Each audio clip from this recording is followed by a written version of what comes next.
Di sekolah pun begitu. Jadi pembelajaran kita yang semuanya sudah terfokus ke digitalisasi, ya harus juga ada ruang-ruang untuk non-digital. Bang Sufan, kita lanjutkan kembali nih Bang. Tadi kan Bang. saya bertanya ya seputar cara menumbuhkan minat baca itu kayak gimana sih di di momen-momen di era seperti sekarang, apalagi juga tadi Bang Sufan sempat sampaikan juga masalah digitalisasi ya Bang. Jadi kayaknya sekarang nih masyarakat kita atau bisa kita katakan adik-adik kita tuh banyak yang lebih senang mungkin melihat gadget atau lihat video ketimbang baca gitu. Ini mungkin bisa disampaikan lagi nih Bang Sufan, silakan. Iya Bang Tito, jadi disrupsi digitalisasi ini memang luar biasa ya. Disrupsi digital, ledakan di ranah digital ini membuat perubahan yang sangat fundamental di seluruh lini, terutama di kalangan pelajar kita. Nah, anak-anak hari ini sangat bisa dikatakan sangat jauh dengan buku, kecuali kalau ada budaya membaca yang tumbuh di lingkungan rumah maupun di sekolah gitu, walaupun tidak kita sapu rata semua gitu. Nah, maka tadi saya katakan bahwa rumah tangga harus menjadi garda terdepan untuk jalan literasi generasi kita pada 10-50 tahun yang akan datang begitu. Kalau tidak, maka generasi yang literap saya kira terputus. Orang tua harus membaca buku, memberikan keteladanan, menyediakan buku, ayah, ibu terutama yang sangat dekat dengan anak mereka. Mereka harus mendongengkan kembali anak-anaknya sebelum tidur bagi yang balita begitu. Bagi yang remaja, mereka diberikan hadiah buku setiap bulannya, kemudian didampingi membaca buku, orang tuanya juga membaca buku. Ketika saya masih di rumah Bu Taufik Ismail, itu beliau bercerita, ayah ibunya itu baca buku. Ayahnya seorang ulama tafsir, ibunya pun demikian. Di saat sore baca buku, baca koran. Tapi tentu beda zaman ya.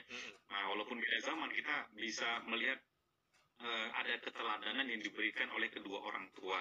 Maka orang tua di era modern, walaupun bersentuhan dengan era digital, ya tidak apa-apa, keduanya didampingi begitu. Ada ranah bukunya, ada ranah digitalnya, sehingga anak-anak pun tidak bosan. Nah, ini butuh kreativitas kedua orang tua. Di sekolah pun begitu. Jadi pembelajaran kita yang semuanya sudah terfokus ke digitalisasi, ya harus juga ada ruang-ruang untuk non-digital.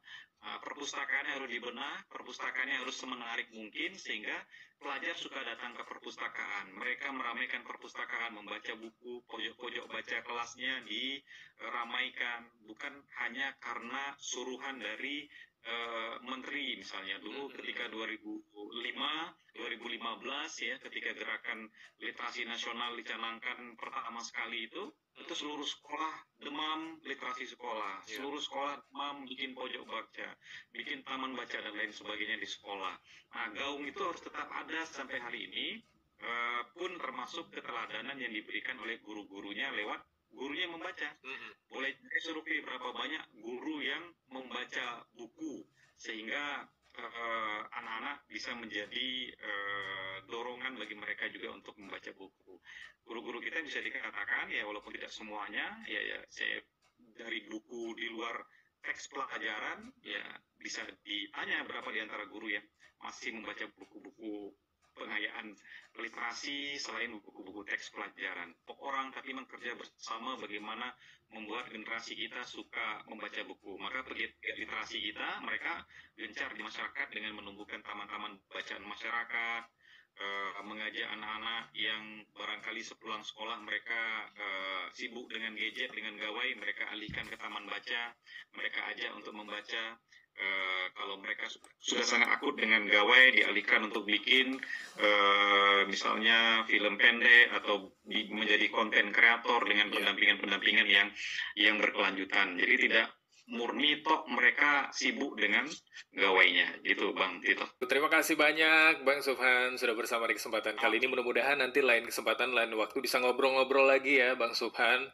Bisa nambah-nambah cerita dan juga bisa ya sedikit banyak literasi kita, edukasi begitu ya terkait apa yang sejauh ini mungkin Bang Sufan sudah lakukan agar kita bisa lebih belajar ya lebih banyak lagi begitu. Salam sehat selalu Bang Sufan. Assalamualaikum Bang Subhan, Kalau yang selamat kalau siang. gitu. Waalaikumsalam warahmatullahi wabarakatuh.